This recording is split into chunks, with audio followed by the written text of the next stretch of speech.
Hi everybody, this is Our Secret Hour and I'm here for talk. So let's talk. I'm gonna stop to gazer you. Coucou tout le monde, c'est Our Secret Hour et je suis là pour parler. Hey, it's me.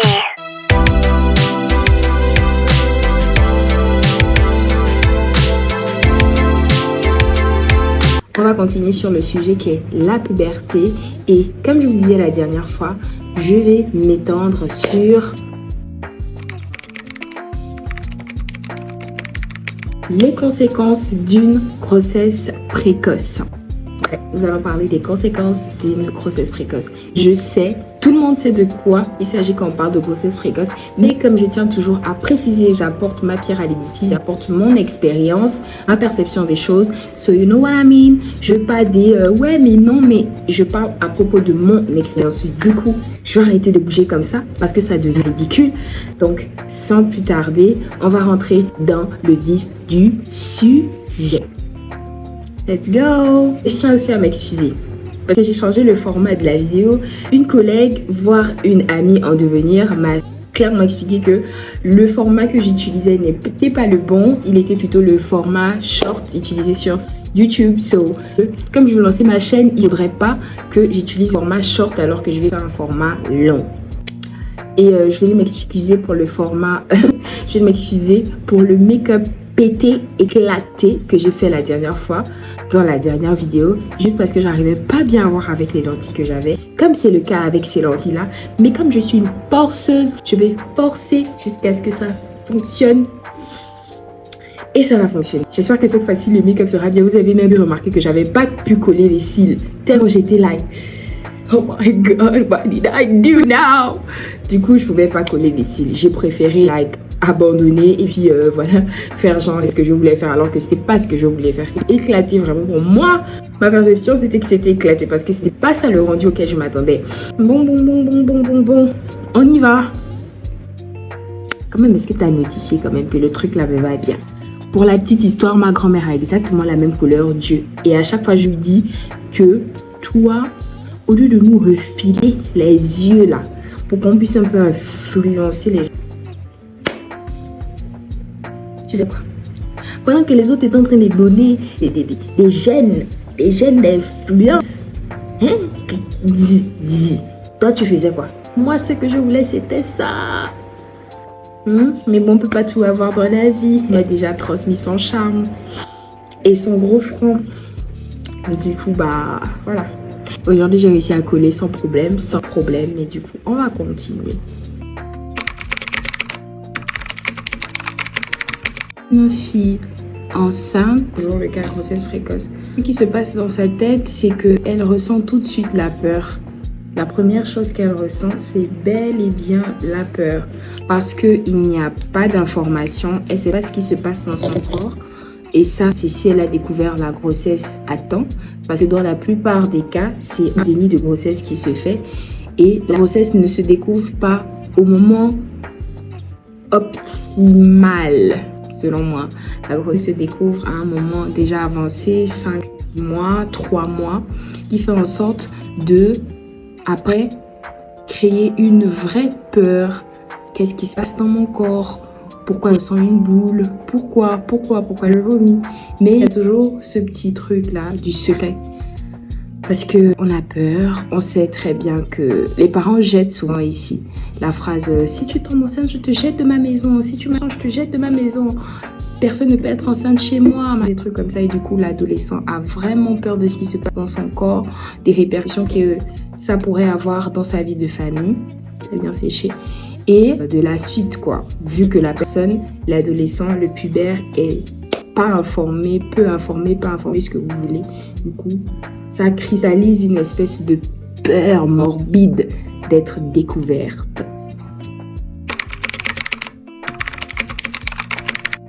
Donc, dans le premier cas, pour moi, le premier cas, suivant la psychologie d'une adolescente enceinte, c'est celui de l'avortement précoce. Parce que vous pouvez avoir une adolescente enceinte chez vous, ne pas le savoir et avoir une adolescente qui a avorté chez vous, ne pas le savoir. Donc, c'est quoi les débouchés d'un avortement précoce? Comme je vous disais, je ne vais pas m'étendre sur tous les sujets pour éviter de faire en sorte que mes vidéos ne tirent vraiment de long en large et ne durent vraiment longtemps. Du coup, je vous laisse aller voir quelles peuvent être les répercussions d'un avortement précoce sur le corps déjà d'une enfant, d'une adolescente.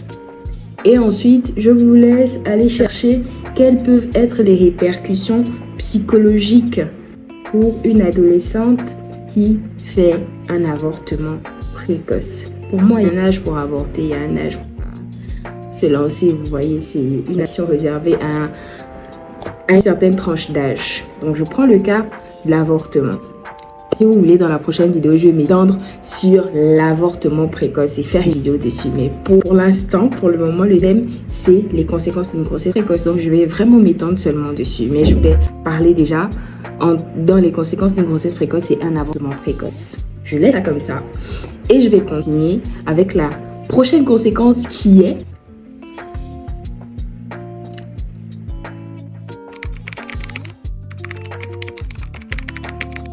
pour moi, comment la grossesse se déroule à la maison. Quand moi je fais état des situations ici, d'après les informations que j'ai pu récolter, les débuts de grossesse se passent très mal pour certaines adolescentes en famille. Il y en a qui sont répudiées de leur maison, enfin répudiées, il y en a qui sont chassées de leur maison. Il y en a qui sont ignorées, qui ne sont pas accompagnées, on ne leur explique pas. Et il y a le vis-à-vis face à la famille. Enfin, je parle déjà de la famille directe, les parents qui n'acceptent pas ça parce qu'ils n'ont pas forcément prévu ce résultat-là pour leur enfant. Donc, ils n'acceptent pas d'abord la grossesse et qui vont se montrer très durs dans leurs mots et parfois un peu dans des actions. Il y en a qui se sont fait taper parce qu'on a découvert qu'elles sont enceintes. Pour moi, ça n'a absolument pas de sens de frapper un enfant, de frapper une personne parce qu'on découvre qu'elle est enceinte. Si elle se fait taper et qu'elle est enceinte, qu'est-ce que vous espérez? Que la grossesse sorte? Vous espérez que... je sais pas.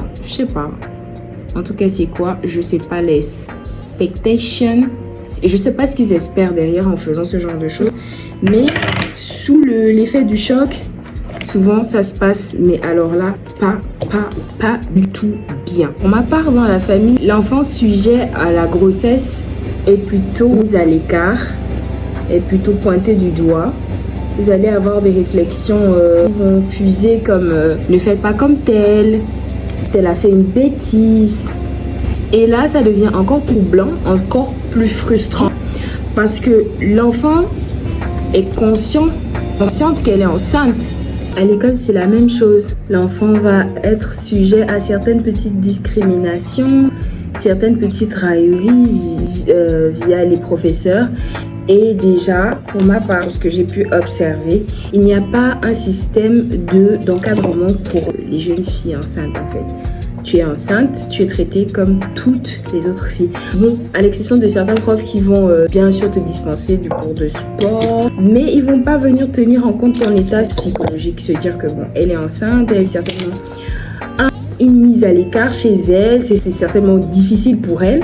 Donc on va essayer de l'aménager de manière à ce que, bon voilà, on va tenir compte du fait qu'elle va faire face à des humeurs, en même temps mélanger à sa puberté. Du coup, créer un système, pour moi, il n'y a pas de système qui fera en sorte de traiter ces enfants-là à part. C'est-à-dire que une classe peut-être pour les filles enceintes, un cours particulier pour elles, pour les accompagner, un suivi psychologique avec des psychologues. Pour moi, pas ça, j'ai pas vu. Vous m'excuserez. Peut-être dans les lycées que vous avez fréquentés. Moi, dans les lycées que j'ai fréquentés, j'ai pas vu. Et moi, je peux dire à haute et intelligible voix, ça n'existe pas ici. Ce qui accentue le manque d'information et le fait que l'enfant court tout droit vers de plus en plus de problèmes, quoi. Par rapport à ce point, le point commun ou les points communs que je trouve par rapport à ce point en particulier, c'est la discrimination, le fait de pointer un enfant du doigt, lui faire comprendre que c'est un accident. Ce qui lui est arrivé est un accident. Le fait aussi de le déresponsabiliser de ce qui lui arrive. Parce que quelque part, il faut pouvoir éveiller l'enfant, la conscience de l'enfant, en lui faisant comprendre que elle est désormais face à de grandes responsabilités pour lesquelles elle devra faire des sacrifices. Donc ne pas juste la traiter d'un enfant. Un accident, oh mais est-ce que tu faisais les vacances, hein? C'est ce que tu es parti faire pendant les vacances, hein?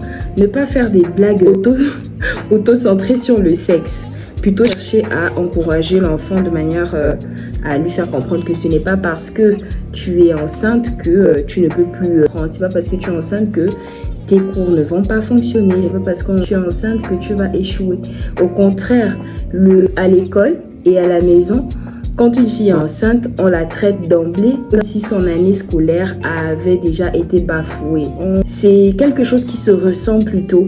On fait ressentir à cette dernière que voilà quoi, l'année scolaire, on prend pas trop au sérieux le fait que tu sois en train d'étudier, le fait que tu pourrais avoir une moyenne, le fait que tu pourrais bien suivre tes cours. Et du coup, on ne t'encadre pas dans ce sens-là, de se dire que elle a toujours une année scolaire à terminer. C'est pour le cas de celles qui sont pendant l'année scolaire. Elle a toujours une année scolaire à terminer. Et on va commencer à bien la suivre, à lui prendre des professeurs de cours de soutien pour la maintenir dans le bain de l'école. D'accord? Il n'y a pas ça. Ce n'est pas fait ici. Ce que moi j'ai pu observer, même avec les filles que j'ai pu voir enceintes ici, c'est déjà que limite on t'a même déjà pardonné le fait que tu redoubles. Avant même que tu n'aies redoublé, on sait déjà que elle va redoubler quoi. Elle va aller nulle part. Cette année c'est le bébé. Cette année c'est son choix.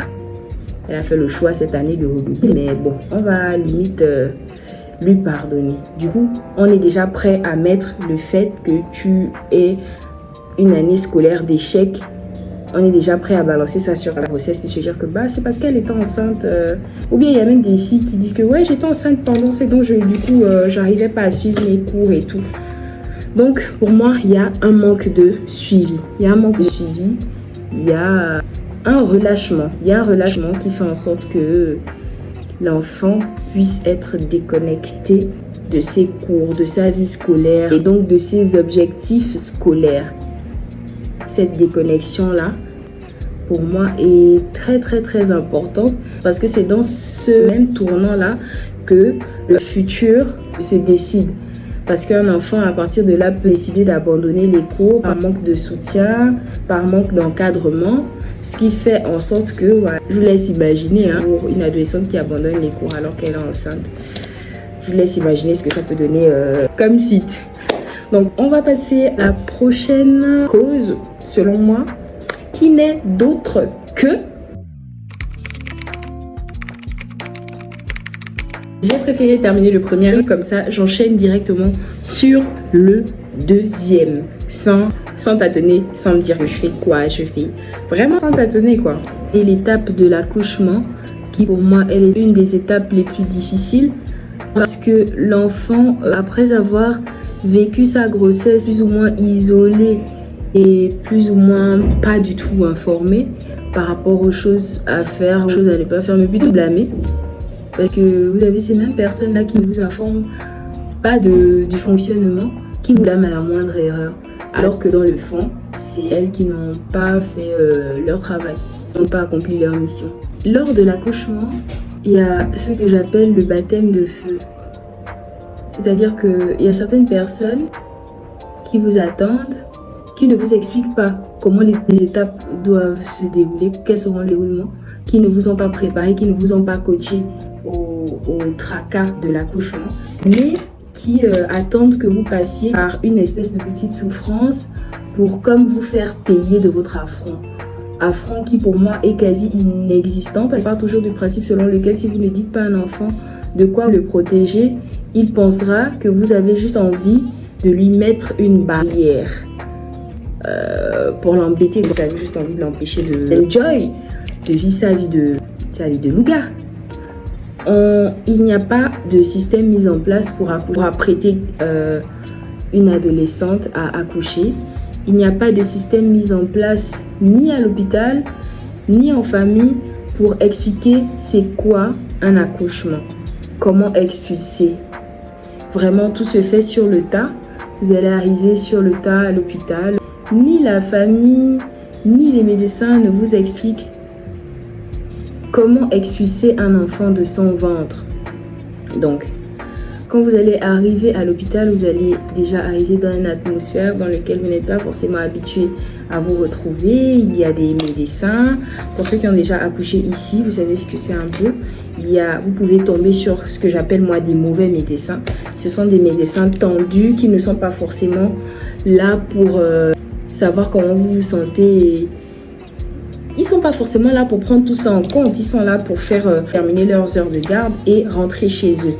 Ils ne sont pas là pour se dire que bon, c'est une adolescente, comment on va faire, on va essayer de lui parler, on va essayer de. Ils ne sont pas là pour ça.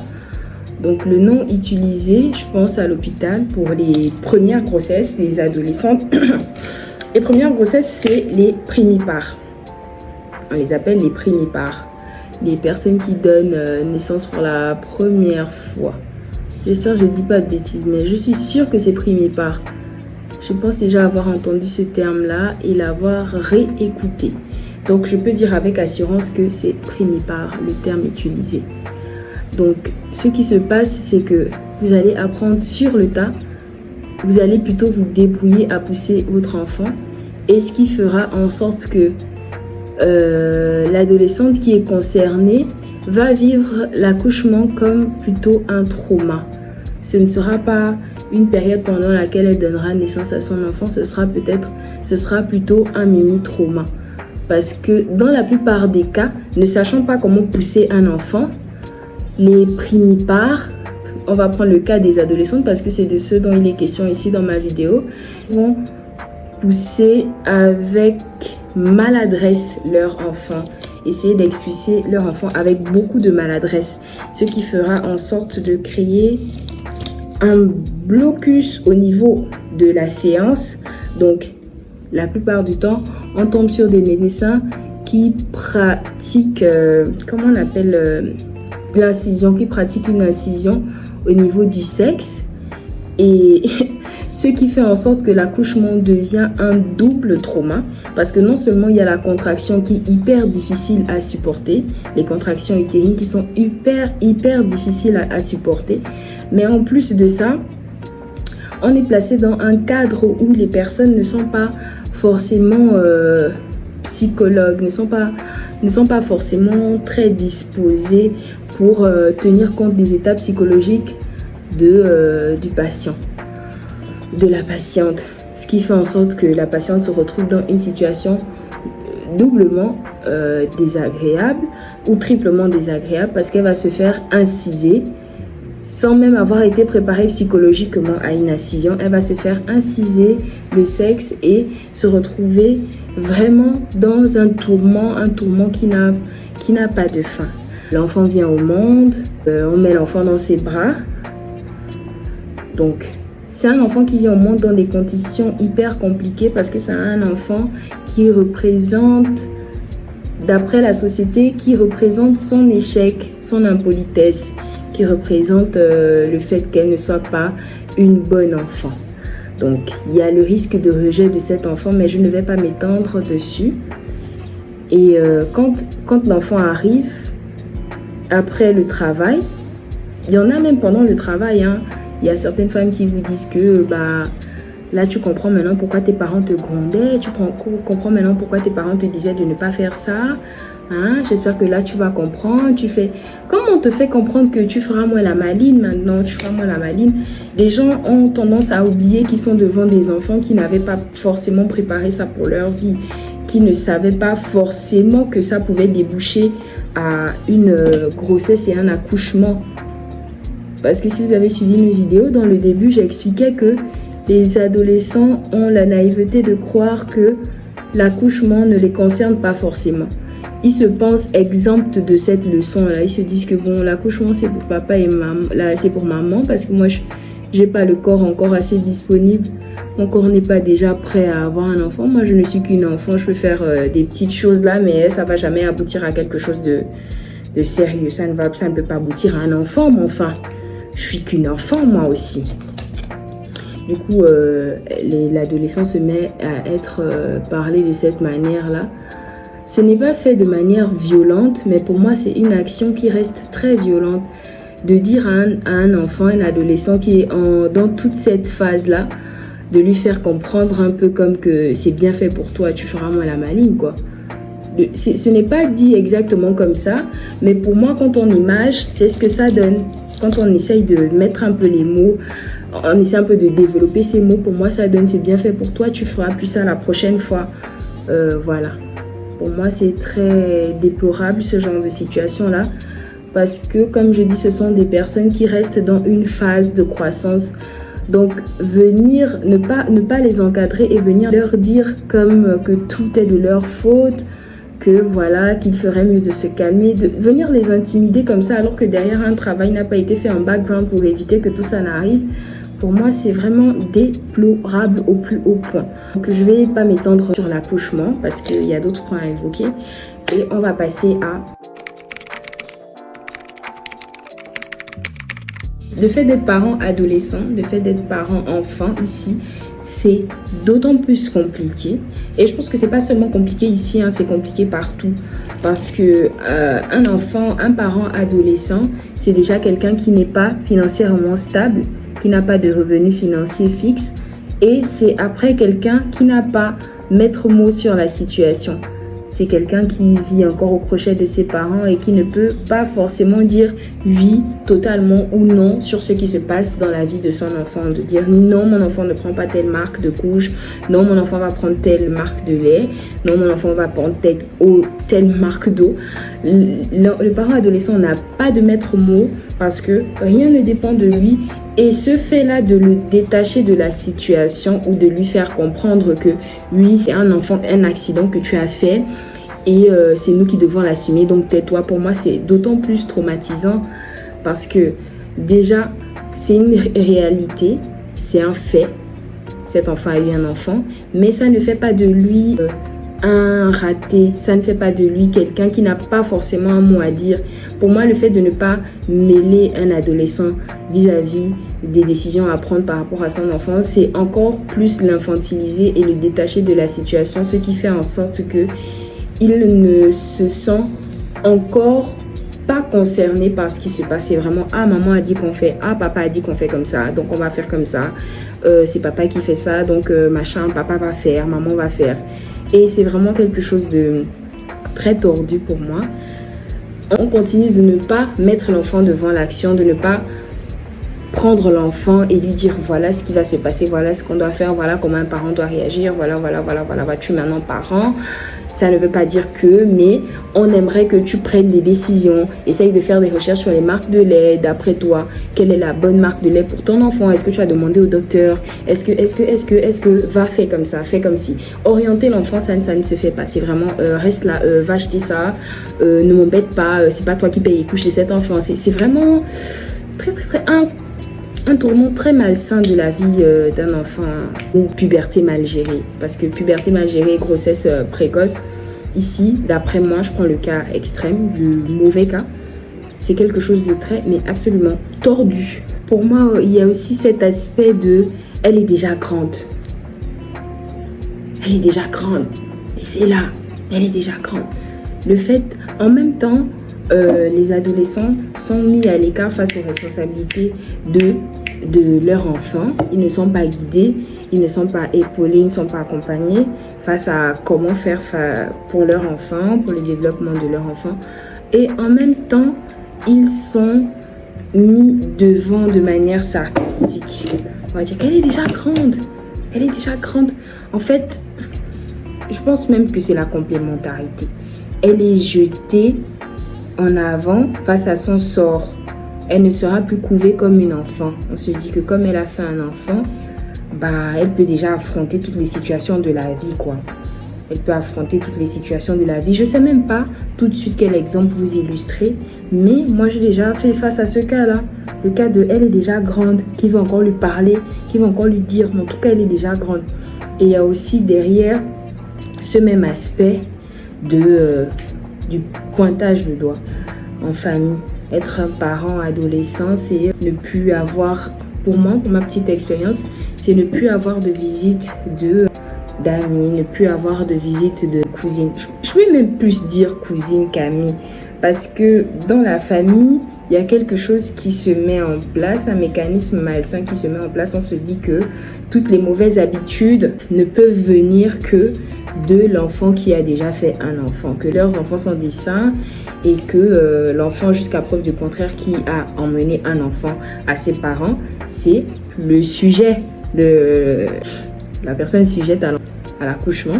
Du coup, tout est remis sur elle. Tous les torts sont jetés sur elle. On va se dire que non, mais toi tu fréquentes, je veux plus te voir marcher avec elle.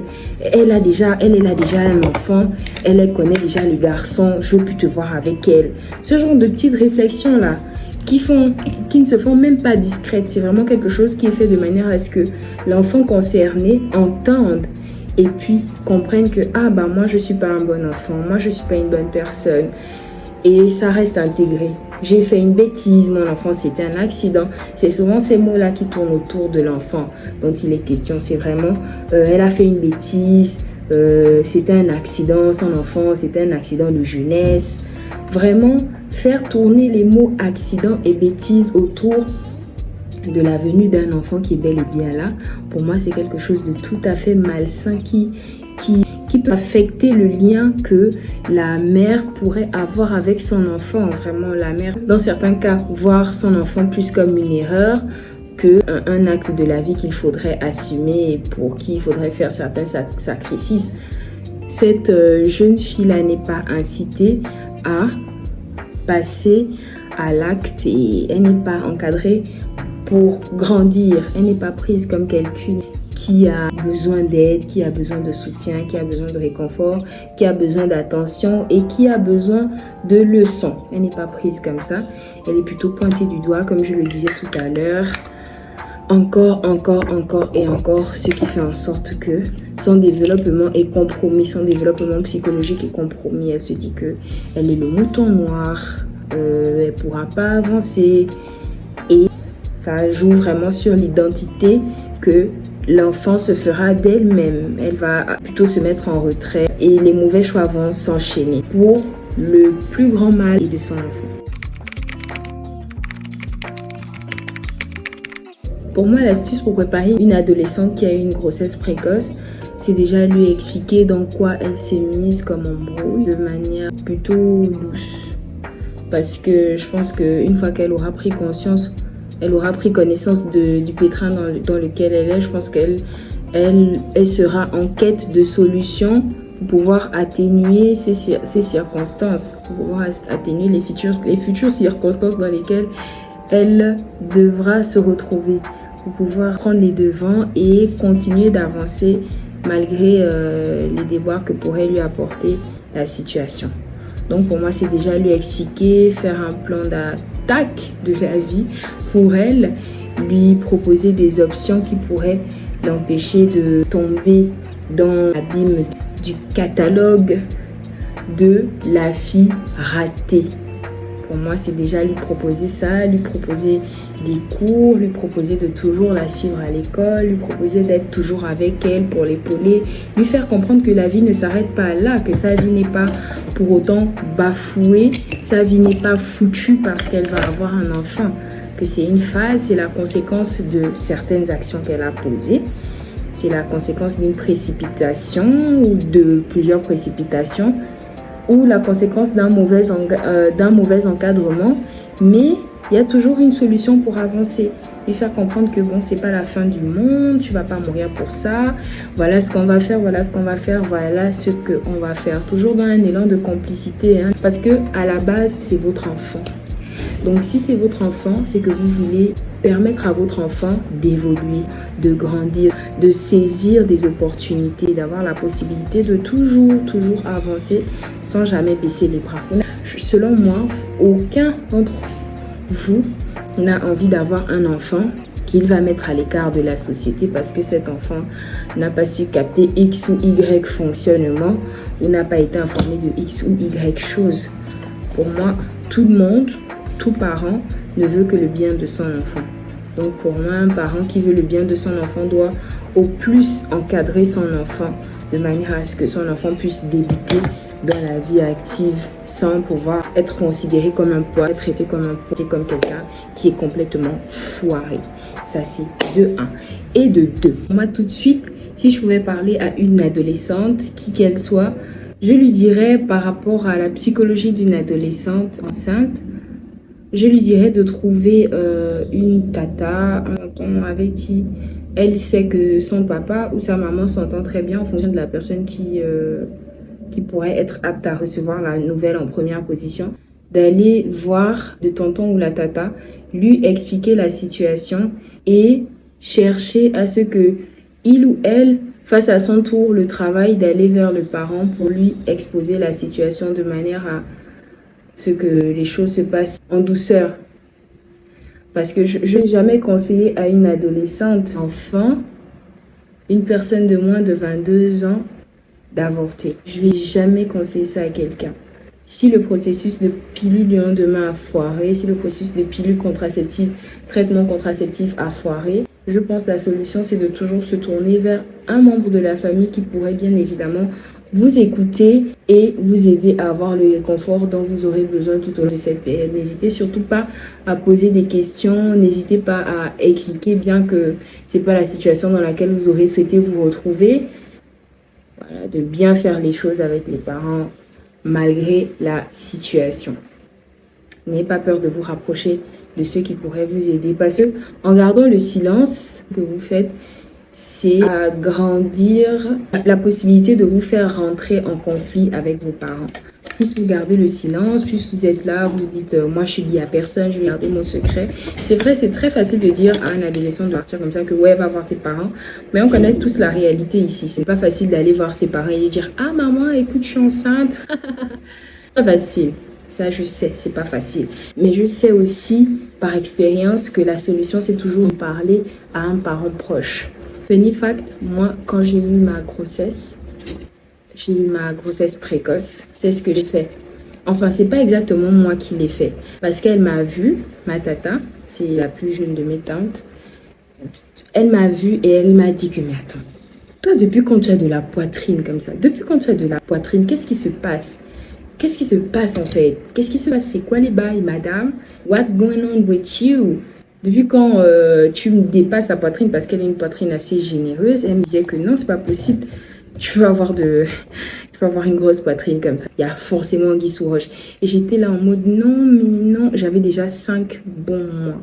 J'avais 5 bons mois de grossesse. Mais j'étais toujours dans une phase de déni. Je me disais non, il n'y a rien. Mes règles vont venir dans bientôt. Elle m'a demandé tes règles vont venir donc quand j'étais incapable de répondre. Et après, elle m'a emmenée à la cuisine et elle m'a expliqué que, écoute, moi, je vois la situation là. Je sens que ça ne va pas.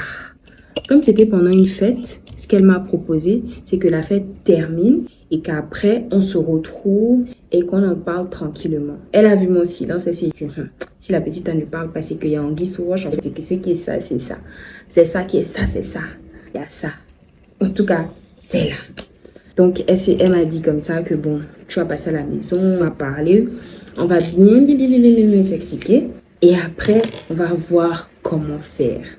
J'ai dit, ok.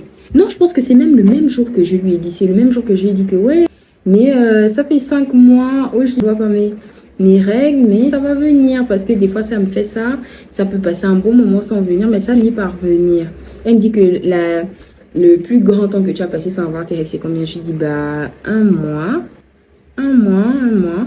Elle me dit que bon, là, ça fait 5 mois. C'est bizarre. Au fond de moi, je sentais qu'il y avait quelque chose qui se passait pas bien. Parce que je sentais que mon bas de ventre était ballonné. Mais j'arrivais pas à m'avouer que ça pouvait être une grossesse. Pour moi, j'étais toujours dans l'attente de mes règles. J'étais toujours, mes règles vont venir.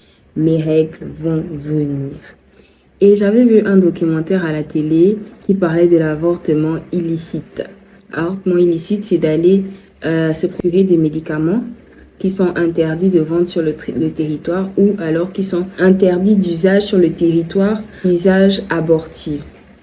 Donc, j'avais vu un documentaire dessus et ils étaient en train de dire que ce qui se passe, c'est que ceux qui les vendent ne donnent pas la bonne posologie et ça entraîne certaines personnes à la mort, ça entraîne les gens à la mort parce que la posologie n'est pas la bonne et ne supportant pas ce mauvais rapport avec le médicament.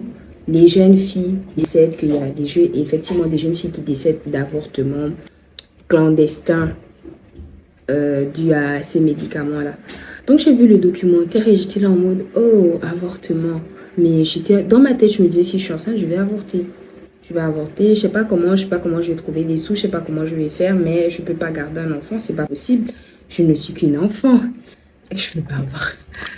Ce n'est pas possible. Ce qui trottait dans ma tête, c'était que de toute façon, je me fais des films. Je me disais, c'est pas possible, je peux pas être enceinte. Donc je suis rentrée dans une spirale où j'ai commencé à faire des travaux manuels. J'ai commencé à ramasser les bidons de 20 litres. J'ai commencé à ramasser les bidons de 20 litres. Me prouver que de toutes les façons, je ne suis pas fatiguée comme une femme enceinte. Donc, ça ne peut pas être possible que je sois enceinte. J'ai commencé à ramasser les bidons de 20 litres. J'étais là en mode, ouais, mais si je peux faire ça, c'est que c'est bon. Je ne suis pas enceinte. C'est juste mon ventre qui est gros. C'est bon, ça va, quoi. Je ne suis pas enceinte. Nul et sans avenue. Donc, à la fin de ça, je suis finalement allée voir ma tante comme il était question que je le fasse. Ce que moi, je conseillerais aux parents, c'est de former un bloc autour des enfants. Enfin, former un bloc autour de l'enfant. Je parle de la fille parce que c'est le cas que je gère le mieux. De former un bloc autour de la fille, de créer un bloc de confiance. Moi, je vais toujours répéter le mot confiance, complicité. Je vais toujours répéter ces mots-là parce que ce sont les mots clés qui permettent d'évoluer selon moi. Après, on ne peut pas changer le système pédagogique d'ici. On ne peut pas se dire, bah oui, la fonction publique devrait, l'éducation nationale devrait, non, je ne vais pas le dire, parce que même si je le disais, ça ne servirait à rien. Donc, je vais tout simplement pas le dire. Mais moi, les parents devraient former un bloc autour des enfants, devraient créer une complicité, devraient trouver les méthodes qu'il faut pour parler avec les enfants, leur expliquer la situation actuelle, expliquer que bon, tu es enceinte, voilà ce qui va se passer, voilà ce qui va se passer. Ça, un enfant, pour avoir déjà fait un enfant, on va déléguer quelqu'un qui va lui expliquer en quoi consiste l'expulsion d'un enfant. Qu'est-ce que c'est de pousser un enfant hors de son ventre? Est-ce que c'est la même chose qu'aller aux toilettes, par exemple?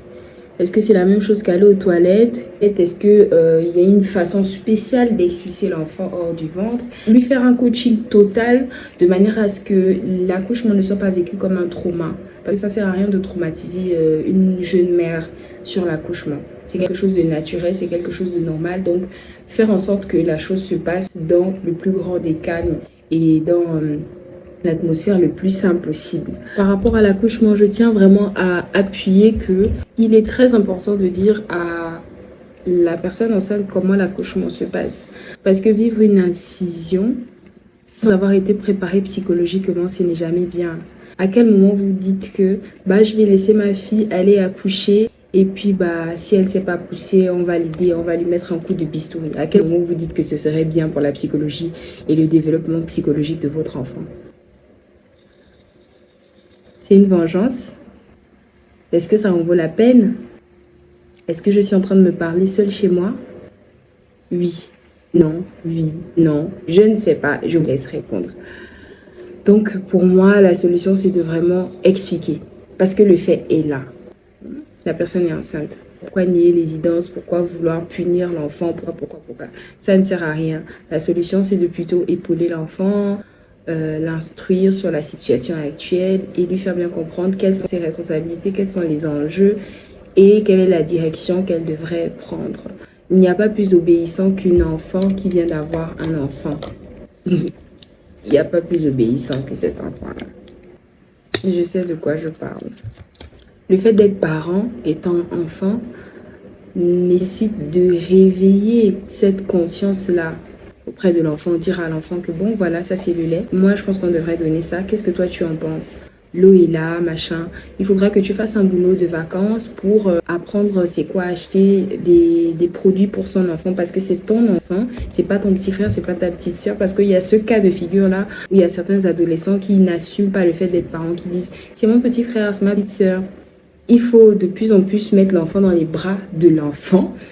Il faut mettre le nouveau-né dans les bras de l'enfant et lui faire comprendre que voilà, c'est ta responsabilité, c'est ta charge, que tu auras cet enfant sur ton dos toute ta vie et qu'il faudra grandir, mais ne pas le jeter comme ça et lui dire que tu es déjà grande, débrouille-toi, moi je fais du lait, moi je fais... Non, pas une pression, faire vraiment des choses de manière diplomatique. Parce que voilà, je ne vais pas le répéter tout le temps, c'est une phase très importante parce que c'est un transfert d'énergie, un transfert d'énergie. Si vous mettez de la négativité dans la tête de celle qui a eu un enfant, elle pourrait traiter son enfant de manière négative, de dire que son enfant est la cause de ses problèmes, alors que non. Se dire même que son enfant est un problème, alors que non. On a eu des cas ici, il y a des filles qui ont jeté leurs enfants par je ne sais quelle peur. Je ne suis pas dans leur tête, ça je peux même pas l'expliquer, mais je ne sais pas pourquoi ce phénomène est récurrent. Mais selon moi aussi, je pense que c'est la peur. C'est la peur morbide, la peur viscérale de faire face à la famille, de faire face à la société en tant que jeune fille qui connaît le sexe et qui, au-delà de ses travers, a eu un enfant. La preuve qu'elle connaît le sexe. Tu vois un peu, c'est quelque chose de vraiment tordu. L'adolescente peut se mettre à faire du mal au nouveau-né juste parce qu'elle est dans un climat de peur viscérale. Et c'est vraiment quelque chose de démystifier cette histoire d'avoir un enfant adolescent, de connaître le sexe, de démystifier ça. Parce que plus on va créer le mysticisme autour de ça, plus on va entretenir le tabou, plus on va entretenir le secret, le non-dit, plus ce genre de malheurs vont arriver. Et pour moi, c'est de plus en plus dramatique. C'est de plus en plus dramatique. Personnellement, je pense vraiment qu'il faudrait mettre un système en place dans la famille déjà, surtout dans la famille, pour faire en sorte que l'enfant puisse comprendre que la vie continue après une grossesse, que ce n'est pas la fin, que ce n'est pas du tout la fin, mais c'est plutôt le commencement d'une nouvelle vie. Et il faut repartir sur de nouvelles bases, il faut apprendre des choses, il faut accepter d'être enseigné. Moi, je pense que si vous êtes avec un enfant qui est enceinte, si vous êtes avec une adolescente qui a un enfant, vous ferez mieux de savoir changer la manière dont vous lui parlez, la manière dont vous lui expliquez les choses, la manière dont vous l'approchez, parce que c'est une phase aussi compliquée pour elle. Je pense pas que toutes les filles qui ont des grossesses précoces se sont dit ah bah tiens, je vais aller faire un enfant, comme ça mes parents vont me virer de la maison, comme ça tout le monde aura pas envie de m'approcher, comme ça toutes mes tantes diront que, comme ça j'aurais pointé du doigt, comme ça. Non, je pense pas que ça arrive à une adolescente de se dire que bah je vais faire une bêtise, je vais emmerder mes parents juste pour avoir un gosse comme ça. Ça n'arrive pas. Donc votre enfant pourrait montrer ses larmes comme pourrait ne pas montrer ses larmes, mais il ne faudrait pas que vous créiez un dégoût autour de la situation. Moi, personnellement, j'ai très mal vécu ma première grossesse. J'ai absolument très mal vécu cette grossesse parce qu'il n'y avait pas ce climat de complicité, il n'y avait pas ce climat d'entente. Comme je vous dis, c'est un cycle qui se perpétue. Les mamans ont grandi dans ça et du coup, elles se disent que c'est comme ça que ça fonctionne. Et là, même encore, je pense que ma mère a été très large avec elle. J'aurais cru entendre qu'elle, à son tour, parce qu'elle aussi, elle a eu une grossesse précoce. Ce qu'on a eu une grossesse précoce avant, c'était avoir un enfant à 22 ans. Elle a eu une grossesse précoce pour son époque. Et je pense qu'il y a eu des histoires de couper les cheveux. Il y a eu plein d'histoires comme ça qu'elle m'a racontées. Après, quand on a pu étendre sur le sujet, quand elle a pu s'ouvrir à la conversation avec moi, je pense vraiment que je l'ai très mal vécu. Je souhaiterais vraiment pas que ça arrive à une autre adolescente. Je me rappelle que parfois, le géniteur de mon enfant à l'époque, il ne donnait pas forcément ce qu'il devait donner.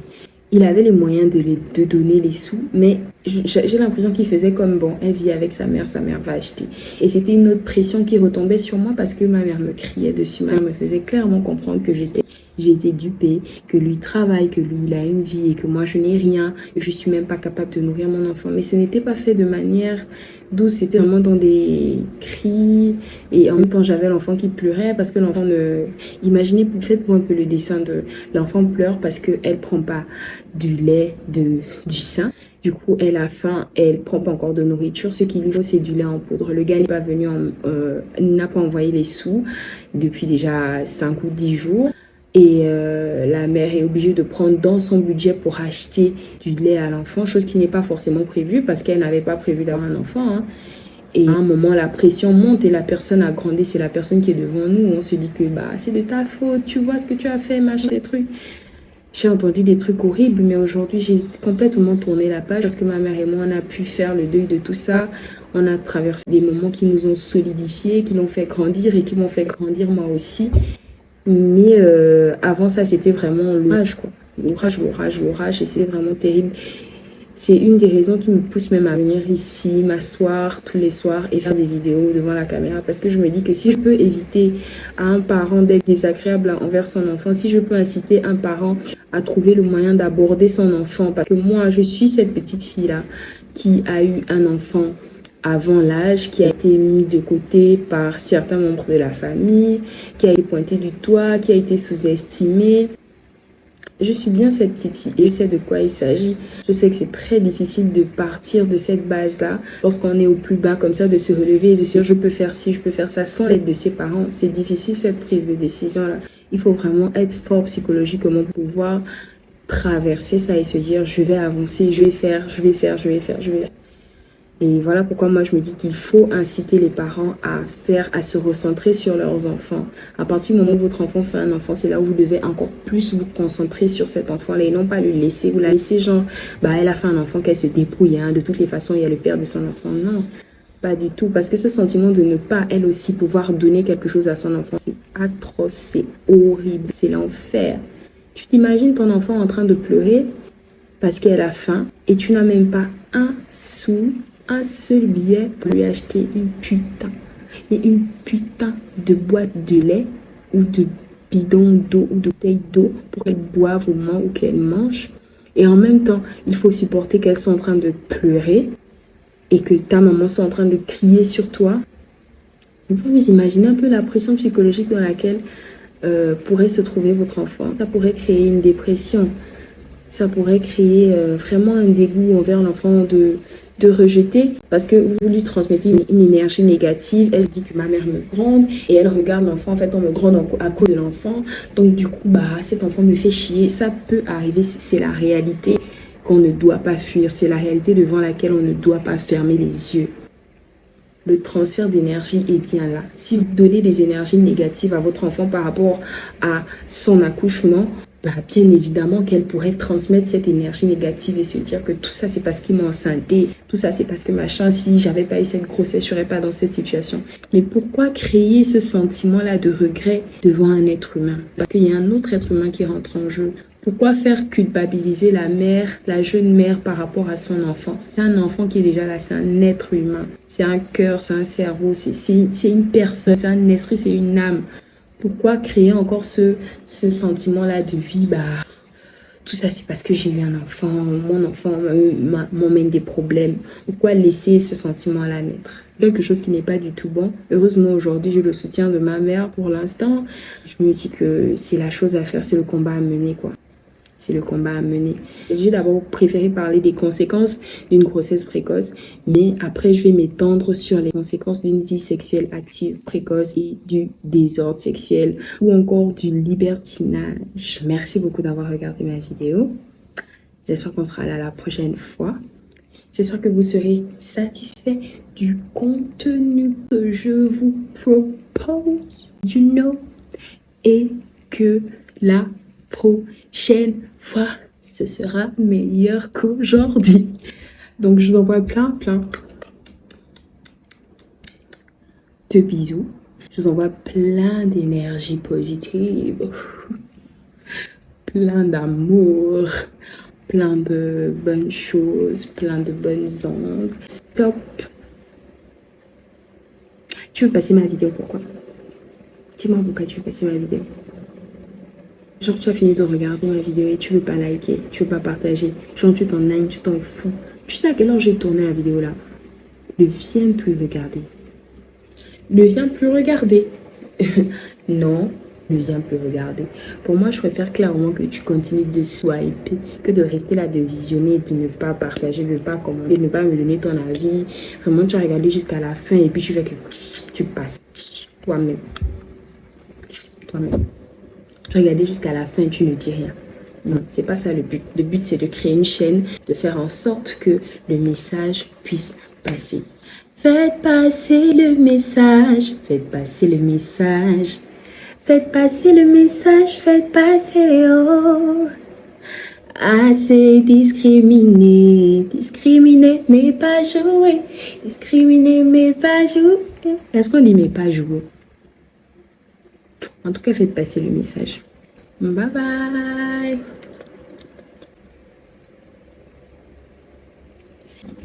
Bye bye.